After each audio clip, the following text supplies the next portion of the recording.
Welcome back to the Fashionably Late Pod. My name is Matt Dillon, as you already know. Fashionably Late is a concept. It's driven by the old age adage, being late to the party. But Fashionably Late can be so much more. When the universe throws something your way when you least expect it, but it knows that you're ready for it. So today I wanted to kind of do a podcast swap. So you'll see this very episode is joined by David Karli's Make Me Good. My friend, physician, entrepreneur, podcaster, upcoming author. Should I stop or should we continue? How many biotech engineer, biotech activism? Keep going. That's a lot to live up to. I'm starting to feel Bro, come on now, baby. How are you, brother? It's great to be here with you, Matt. Thank you, and great to be in the 305. Okay, we love 305, number one. What I'm excited about this is, so if you tune in to Make Me Good, we're dropping them. You're going to see a little bit more of a broken down side of me where I give a little bit more about my You're psyche, welcome. I would You're say. welcome. Thank You're you. welcome. Thank you. I always do here. People want to know who I am. I was like, bitch, Google me. But I want to get to a couple of things. I want to start with the concept of fashionably late. Yeah. Your research, your positioning in career, take me to a point where perhaps you thought, will this work? Every day. Okay, so No, seriously. dig in, because that's interesting. Entrepreneurship, and I took on a very hard biological project, Do you which think? was validating that stem cells actually work, which was a monstrous effort, and it's taken 20-some years that I literally... Here's the analogy. I hopefully you appreciate this. I like to call myself the Rocky Balboa entrepreneur. So you've seen the Rocky movies, right? So in the movie, Rocky gets his ass kicked for like 11 rounds, hoping to win in the 12th, when he somehow musters the courage and tenacity to win after he's getting crushed the entire time. And for me, that's what entrepreneurship has been like. Interesting analogy. You know, Rocky got so many sequels, so he got so many fashionably late repeats. Well, I'm told you kind of look like Rocky in that picture, actually, like Sylvester Stallone. So I'll take it. Yeah, I'll take it. But anyway, that's what entrepreneurship has felt like to me. And we've talked in the past about highs and lows, and in entrepreneurship, the lows are very low and the highs aren't high enough. And you have to figure out how to get enough out of those highs to keep you going and keep you motivated. And you want to quit constantly. That's entrepreneurship. And it's not just me. You talk to entrepreneurs, they all say the same thing. I appreciate the vulnerability there, because it's like you want to quit. Yes, but it's those that don't. But specifically in your field, it's not like you're, building cabinets. Like you're literally working in science and medicine to understand. And this kind of triggered my thought process here. In the industry that I'm in, that I'm bringing you into in terms of, media and maximizing branding and what have you, I find it interesting that people are always looking, and I think it's been around for time on time, the old adage of, wanting to live longer, look younger, be healthy, and kind of stop the clock. Yeah. Is it possible? Can we beat fashionably late?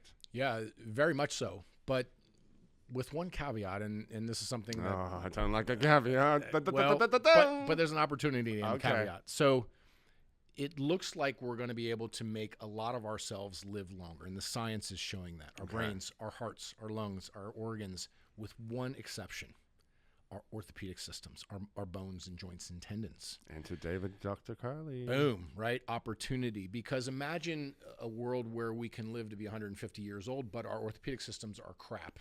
That's not a very good life. There's no. Right? And you can only replace so many parts. And the reason why that caveat exists is because orthopedic tissues are what we call avascular, meaning they have no direct blood supply. If you have no direct blood supply, they're not good healers. That's why we deteriorate with age in our orthopedic system. So we're approaching, and our research and work is focused on that limiting factor in longevity and health span, which is, we believe, the orthopedic limitation. If we can't come up with solutions to the orthopedic limitation, we can live longer, but with a shit quality of life. That's no good for anyone. Absolutely. You don't want to be fashionably late in a wheelchair or a walker. Unless I got some good lookers next to me. They can spin me around, baby. But no, there's no balance in that. If the quality of life and the end of life like that, I'd rather not be here. Yeah. So that created an immense problem that a lot of people have, I'm certainly not alone, working on this, trying to figure out a solution to the orthopedic system, which will allow that system to keep up with the longevity potential of our other systems, which are ahead. Yeah. Right. So it's a monstrous challenge, but we're making progress. It's always slower than you want. Of course. But we're making it's a grand scale property that you're dealing with. This is not small fry situations. And it's fascinating to me. Do you think somebody born, in 20 years will be able to live to 150? Well, with artificial intelligence and the pace of life and technology, I don't even think we can fathom that far out right now as to what life is going to look like, because it's changing at a faster pace than ever before in history. Mm-hmm. The question, I think, is, will humans be able to keep up with the pace? We're already seeing hyper overstimulation with our phones and podcasts.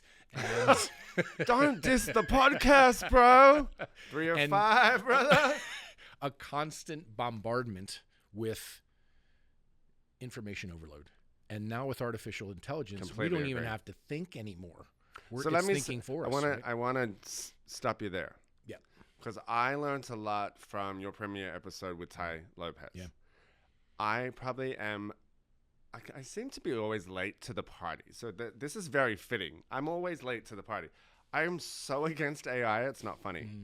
Everybody's like, the chat GPT, ask it a question, do this, do that. And I'm like, no, the old hard work, and like, you can tell the tone of something. I still believe you can tell somebody's tone in the way they write a text or they do this. You can tell when it's this and you can tell when it's that.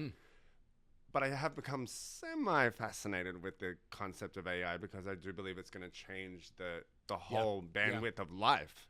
And if you don't jump on, I'm going to get left at the station. I think that's where we're at you have no choice. It's coming for better or worse, and whether you like it or not. So we should probably get comfortable interacting with artificial intelligences. Okay. And from my perspective, in a practical use of it, it just accelerates our ability and the pace of medical innovation, which is great.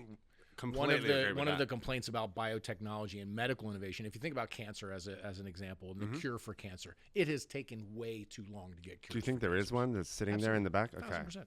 Absolutely. It's just a function of if enough money and enough researchers and enough collaboration without agendas comes together, then we'll find a solution. Keynote without agendas. But there's always going to be some agendas, right? We're a capitalistic society, and there's pharma, and there's look, it is what it is. But I think artificial intelligence, if used correctly and applied correctly, has the potential to totally change the pace of evidence, because historically that's been an inefficient process. If you look at human clinical trials, for example, you design a trial, then you have to get an IRB approval, and then you have to get money, and then you have to sign up subjects, and then you have to enroll them, and then you have to treat them, and then you have to follow them for 2 years.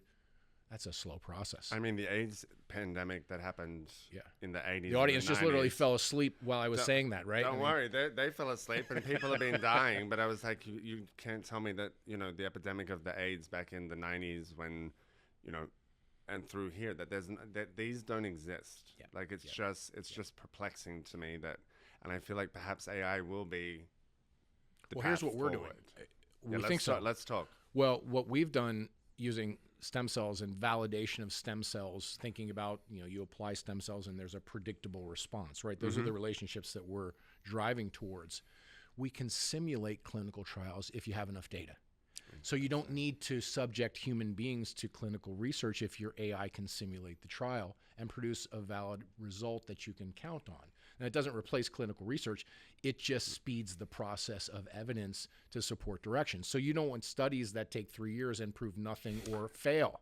Yeah. And that's the scientific process. So where AI, I think, can be useful in a lot of respects, but particularly with medical innovation, is speeding the process of of evidence gathering. That was the most inefficient and cost ineffective part of it. And then parlay, building on that evidence to try to get to a solution that ultimately changes clinical decisions. So I think there's a practical application of AI that allows biotechnology to speed up its pace, which has been the biggest criticism compared to like software. Oh, I think the use of AI, particularly in your area, is something that will affect anybody watching this show, anybody listening to this show. I want you to reel you in and bring you into my world of understanding it. That I think it was one of the shows in Milan, probably end of last year, so the September fashion shows. It was there were two of them that just did it fully AI. So I'm like, really? Are we literally working into a world where I'm like, see, for me, that's why I look at AI and I'm like, the concept of a runway for me is like, am I going to be watching robots or simulations of humans? And they had a closing of a simulation. I was like, fashion and understanding is literally like, for me, Naomi and the greats, Kate Moss and what have you. So I'm like, when you look at AI and where that's taking us even, it's shrinking TV studios. It's eliminating people from jobs at networks. It'll never eliminate the 305. Jacopo! But it's a great point. And I think... I don't want the fashion to be unfashionable. Well, when I talk to our AI scientists, our data team, this is... I asked them, I need to try to get a feel for where the limits of AI are at the moment. And one of my questions to them is, can AI be creative? And they're large language models, so they're only as good as the data that they can find to assimilate. Okay. So let's use charisma because it's applicable to what you just said. Can AI create charisma? I don't think so. I mean, maybe some data scientists. If you believe in Hollywood, you've got Megan, the doll that's killing. Like, if you believe, go all the way back to Terminator, because that's like, are we moving? Sure, a villain, on-screen villain, like all of that. But at a live event with real human beings, do we lose something with that human-to-human interaction? And I think you would agree, because you're in the business of this, we need that human-to-human connection. That can never be replaced. That's somebody's aura. You can't give somebody an aura. That's like somebody that says, I think Elizabeth Taylor redid, like, her dog passed, and she paid $35,000 to have it done and biohack it to a new one. It wasn't the same. But that's celebrity, right? When let's use Brad Pitt. I'm just randomly picking someone. When Brad Pitt walks into a room, there's this presence because he's a larger than life figure. Correct. Now, is that deserved? He's a movie star. Absolutely. I don't think AI can simulate that in a human to human type event. I suspect not. But that's where, in your line of work, that's such an important part, even for yourself and your own personal brand, it's such an important part of what you do, is that charisma, that energy, that ego. More on that on the Make Me Good podcast. We'll segue onto David's, but I'm losing track of podcasts. I'm reeling you back in, baby. I got you. But I don't think we're certainly not there today. The question is, can we get there? But I mean, remember, back in the 90s, people were fucking blow up dolls. So I feel like after we're dead, I guess. I know, but after we're dead and buried, I do feel like people are going to be playing with robots and mystic air and shit. I'm like, nothing will ever take away human-to-human connection. Well, for me personally. What we don't want is human-to-human connection to become like a collector car, right? It's like a novelty. It's a necessity, not a novelty. And if AI gets good enough, then human-to-human connection actually becomes a novelty, and I don't think that's good for humanity. So hopefully we don't go there. Do you think AI could like eliminate the human race? Not in your lifetime. Maybe. No one knows, right? Yeah. Where's the end point of capability, right? Right now there's an on-off switch, and if you just shut it off, it needs energy. But autonomous intelligence, right? Not artificial intelligence, autonomous intelligence is a separate thing. That's beyond my scope and capabilities. But I think that's something that our society and governmental bodies and regulators are going to have to keep an eye on. And right now we have a situation where there's immense power, financial and otherwise, in the hands of a very small number of people that are guiding this thing. Correct. And where's the balance of regulation? They're always a tricky thing to do, but it's going to be a necessity so this doesn't go awry on us. No, I agree. And I'm finally understanding the kind of framework of how it can work into people's lives and what have you. But as somebody that appreciates culture and finesse of human to human connection, or even watching something, a show, Fashion Week, you know, somebody with a camera on their back shooting a story in a war-torn zone, like that kind of shit. Like, don't you think though we probably had those same fears when the internet came about? We probably had those same fears when we went from horses to cars. Maybe I was around when dial-up was popping. So perhaps the human race tends to evolve and adapt and adjust accordingly. What concerns me isn't that capacity; it's the pace of this one. It's moving so fast. Can we keep up with it? Are you responsible for that? Because you're pioneering some shit over there. Well, at the pace we're moving, no, I think we're safe, but it's going to speed us up for sure. No, I think for now it's a positive thing, and it's being used in a positive way. We just need, as you know, the human race to make sure it doesn't become more negative than positive. Correct. Right? So finding that equilibrium. Yeah. Okay. I don't want to say balance. We don't say balance on the Fashionably I knew you were going to We don't say balance on anything. That's a dirty word, right? Dirty word. No, don't believe in that. I want to talk about vanity. Yeah. And the concept of like, and you know, that's funny, me sitting here and make sure that I looked good before I came on here. You look great. We are in the image. I know, babe. You didn't need to tell me that. Ding, ding. I want to talk about it from a perspective of, you know, biohacking and living longer and wanting to be youthful to the day you die. Yeah. Well, I guess I understand that. And because we are front of camera now and doing a lot of things in camera, and that's my career, I'm like every day doing something on television that I watch more what I eat. I watch more like this, but I'm like, I don't think I'll ever do something drastic because it's just, I don't care that much. Well, I think, Matt, we're both living manifestations of different types of vanity. Oh, come on, break it down. Big boy. That's vanity. I choose to look this way. I like it. For me, this is in part something I enjoy. It's my hobby. I love to train. I like big muscles. But it's also looking the part. Of course. And it also, something we've talked about before, gets me above the noise. So if I'm a half-decent entrepreneur or scientist or doctor that looks differently, guess what? I'm more memorable. You should see his Instagram, Daddy. Not to embarrass you or anything, but yes, you play a part in that. But what it does for you mentally, emotionally, spiritually, it's massive. It's massive for me. We were there 2 days ago. I see you there, and I get that. But for you, it's no different. It's different, but it's not. So for you, it's fashion. It's the external expression of yourself. It's how you are this big, bold, sometimes larger than life type of personality when you need to be. Those are just manifestations of vanity, but used in a positive way. Correct. That can go south, as you know. But when used correctly, I think vanity is a good thing. It's a great motivator, right? If you think about, the obesity epidemic in our country, right? Wanting to look better, which is a vain thing, can be a great motivator. Yeah, because it could drive you to actually doing there's looking good, and then there's also the inner depth and the inner work of feeling good and like respecting your body and what have you. And I've heard you talk to guests about this before, this kind of self-love and self-acceptance, which is a fantastic thing, but that can also be bad when your self-acceptance of your obesity puts you at risk for heart disease. I agree. And orthopedic problems and so forth and so on, all cause mortality. So I think it's a razor's edge like everything. There's pros and cons and pluses and minuses, but vanity, when used and channeled correctly, in my opinion, is a tremendous motivator.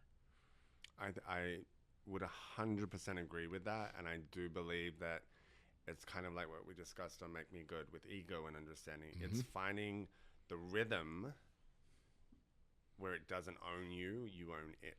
Yeah. Because it is. That's so great. That's really where I... Control.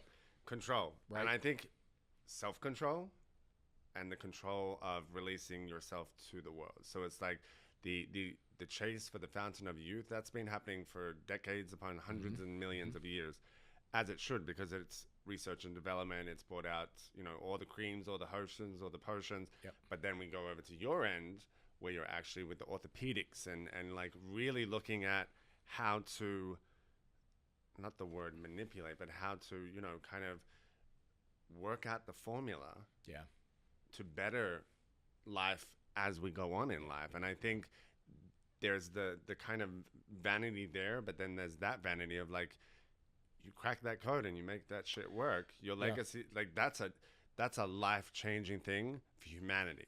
Well, we take it for granted. I mean, we're sitting here, a collective of 37 trillion cells in our bodies working together to make us us. And my knees cracked as I sat down. So I'm 42 and I'm doomed, bitch. Right, we're going to talk about this. But I'm with David Karli.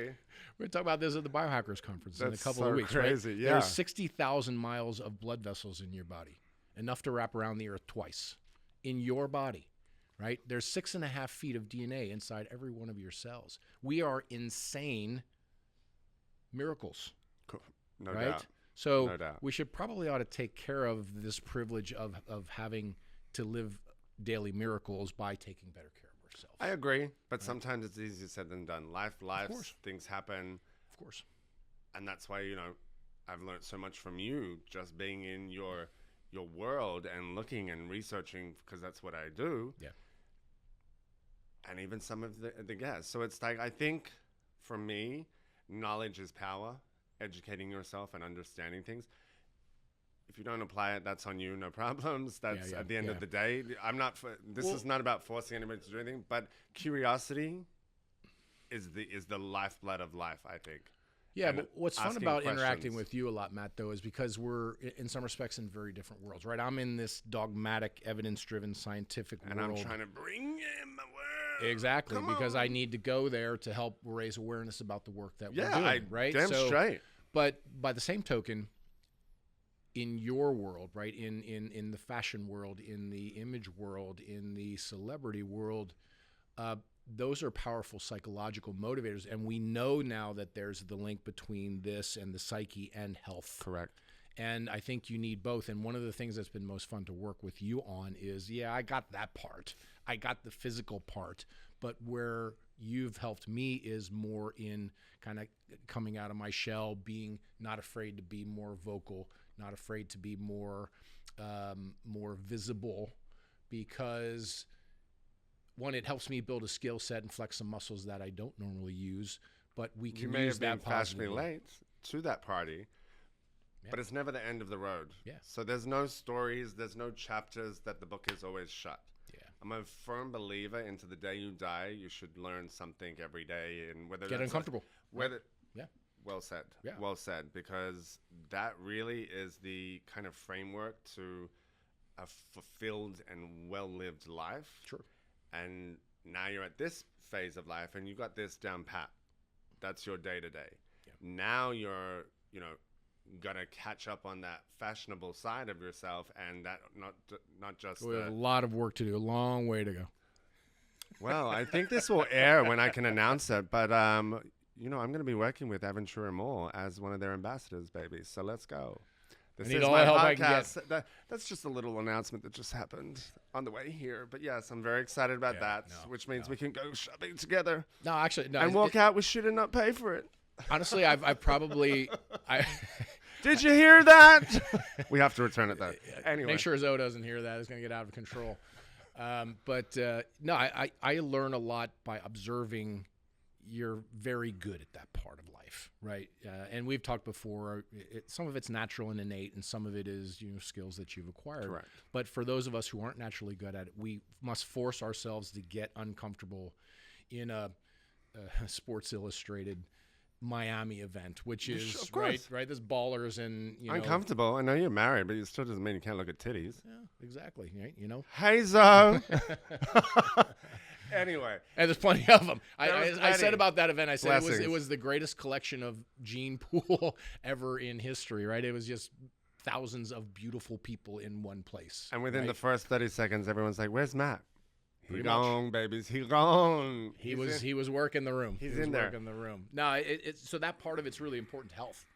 So we can work on biohacking, and we can work on your cellular health and your inflammation markers and your hormones and all the things that we do in the medical side of it, and they're very important. But you've got to get that part right too.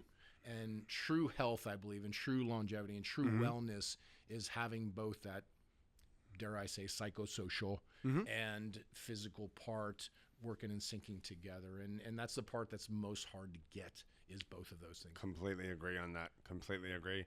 I think just to kind of wrap it up, where do you want to see yourself in like a year's time from now?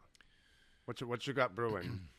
Yeah, so give me the exclusive. You've never mentioned on your podcast. You better mention on mine. So as an entrepreneur, let's use sir. entrepreneurship as an example. So I've run the gamut from a company concept on a napkin through our company's point in time today, which is raising money and scaling and growing. I have one more step to run the full gamut of an entrepreneur, right? From napkin idea to an exit, which would be an IPO or an acquisition, yep. or even just fully scaling the company to meet its full capacity. So we're at that point with this company where I have really one more step to accomplish to feel fulfilled as an entrepreneur, that I've run every step in the entrepreneurship. But you won't stop there, though. I know. No. I know you now. I was like, well, yeah. You're never late to the party. You just like, you might be going in the back door to do it. Well, look, I get this is in a good way. I get bored easily, so I need a constant. So do challenge, I. Right? Reinvent, redo. Exactly. Reinvigorate. Exactly. Reinvigorate. I think. But I don't think you can be a good serial entrepreneur until you make that first one work, right? So you I have agree. to have that first win. So we're very focused on that first win. So that's one thing. Obviously, I'm very excited, and with your help, we got Make Me Good launched. We're working on Make Me Good. We're working on a book version of Make Me Good, which we're trying to get out as quickly as possible. So there's a lot happening, which is really personal brand building, and driven maybe in part by a little vanity, but we're using it in a good way. I like that. I'm gonna throw something to the universe that I can see. You got the book, the podcast. That I can see a 12 episode kind of like Hulu situation where you go in kind of like Queer Eye for the Straight Guy, but you make people good in some certain way, and you leave them better because you stepped onto this set, you made me feel good, and you left me better. Well, I appreciate it. As Thank you, always, brother. my Look friend at- Matt Dillon. Look at Daddy there. Till next time, guys, stay fashionably on time. Don't be late. It ain't cute.